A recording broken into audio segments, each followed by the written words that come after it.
So yun na nga po guys, at magandang gabi sa inyo lahat. At ito na nga po, naranasan na po natin ang, ang hagupit ng bagyong Inday. At ito na po, sobrang lakas pa ng ulan.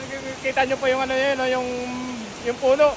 Sobrang lakas ng hangin, no? Tignan nyo pati yung nakaabot na tayo dito ng ulan. Pati itong mga aso namin ay natatakot na. Tignan nyo po, malapit na po magbaha dito sa lugar namin. Kasi po, malakas po masyado yung ulan. Kung makikita nyo po yung doon, ang lakas ng hangin, madaming dumadaan na ulan. Ang dami po dyan, ito, tingin nyo. Kita nyo ito lang na yan, ang lakas na kasi, nagbukas na may ilaw doon, ang lakas ng ulan. Yung bagyo po ngayon, sana mag-ingat po kayo lahat, at mga uuwi dyan, galing probinsya, punta Manila, stay na lang kayo kung nasa kayo, Ito, tingin nyo, lakas sa ulan, tingin nyo, ngayon lang yan, kanina walang ulan, ngayon gabi lang yan.